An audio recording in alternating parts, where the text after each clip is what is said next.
If you make yourself more than just a man, if you devote yourself to an ideal, and if they can't stop you, you become something else entirely.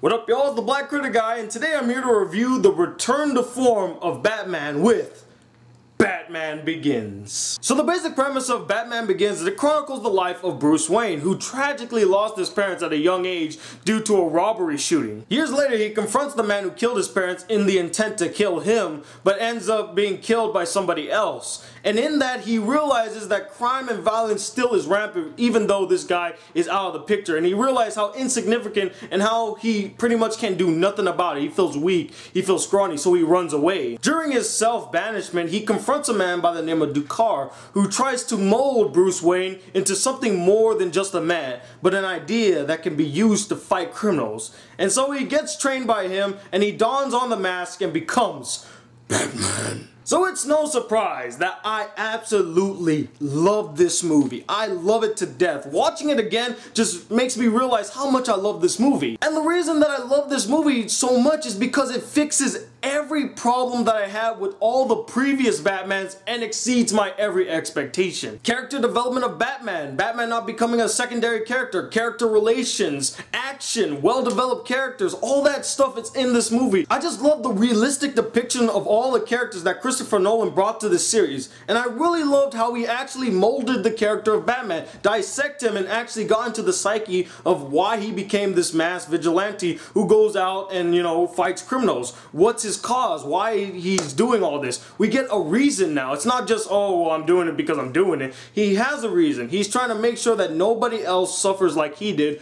losing his parents to, you know, these people, these criminals running amok in the street. He's actually trying to do something about it. And another thing I really enjoyed is I loved how they actually showed how he became Batman. You know, in the other movies, he was already Batman. He already knew how to fight the criminals. He knew, like, all these fight moves. You're like, how does a guy like that know so many fight moves? I mean, he's got to be like 30. Who trained him? And in this movie, we get the backstory. He was trained by, you know, Ducard, learned how to become, like, sort of a ninja, which basically he was a ninja anyway. He learned how to be stealthy, knows how to fight almost 600 enemies. We get that type of development, and we learn where the Batman comes from. And we also see him, like, become the Batman. Like, he didn't become, you know, all the cape and the mask and all that stuff. It took time to, like, develop. Like, you even see him, like, sitting in his room one day just thinking, like, what should I be in order to fight villains? And then he gets, you know, an epiphany. He's like, that's what I want to be. Character development was handled very well in this movie, and I really like the character of Ducar, played by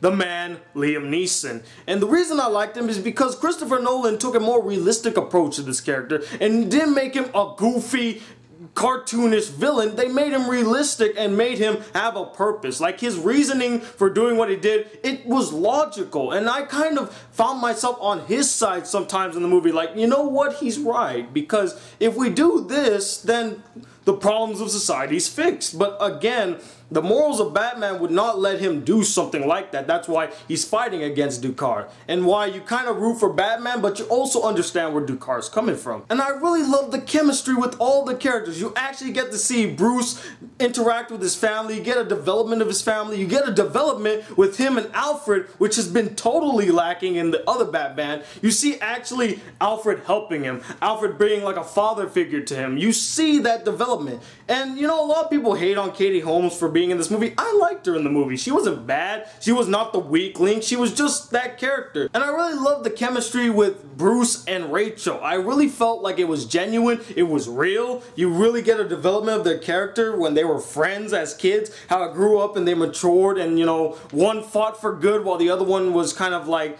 oh, well, there's nothing we can really do about it. Then he realizes, well, I'm wrong and I should be helping Rachel out and do all this stuff. I really thought they handled that very well and was more realistic. It didn't feel forced like in the other Batmans. And sorry, I know I'm comparing it to the other Batmans, but this movie is just that great. It fixes all those problems. And another thing that it fixes is now Bruce Wayne is finally a playboy billionaire philanthropist. In the other movies, he's just like falling head over heels for these other girls. And yes, he sort of does that on Rachel, but it's not shown. It's kind of subtle. Like, you know he has feelings for her, but he's not like, whoa, whoa, whoa. He handles it subtly. Like, he's very calm when he's talking to her, but you can tell the tone of his voice is different when he's talking to her than compared to other girls. But I really loved how they portrayed him as more of a playboy, which that's what Bruce Wayne is. And also, I really love the development and chemistry between Lieutenant Gordon and Batman. We actually see how their relationship actually starts in this movie. Like, normally, like I said, in the other Batmans, it's just like he comes in nowhere, it's like, oh, Batman, you need to do this. In this movie, he actually, you know, he doesn't know if he can trust Batman. He doesn't know if he's on his side. You know, we get a development of their characters, and I really liked it. And Gary Oldman kills it as Lieutenant Gordon. He is awesome for the role. And he's rocking that sweet mustache. I mean, you go, man. I mean, this movie just had it all. Excellent writing, excellent camera work, excellent direction. Everyone acted their best. Also, I didn't even know this, but this was actually a surprise to me. But you know that kid who plays Joffrey on Game of Thrones? He plays the little kid in this movie. And I was like, my God, that's Joffrey. He's gonna turn into a little bastard soon. So overall, I just really love this movie. It had everything I wanted and more. It exceeded my expectations tremendously. The development of all the characters is really good. We get a more layered, more well-developed Batman than we ever did in the other movies. The writing is excellent. The direction is solid. The acting is solid. I loved Morgan Freeman as Lucius Fox, by the way. I forgot to mention that. I mean, just everything about this movie is everything I wanted. This is the Batman that I know and love. This is an excellent Batman movie. I give this movie a 5 out of 5 stars. It is an epic masterpiece in every sense of the word. But anyway, what did you guys think of this film? Did you like it? Did you hate it? And let me know, who's your favorite Batman accomplice? By accomplice, I mean like Commissioner Gordon or Batgirl or any of his love interests, or, you know, even Alfred.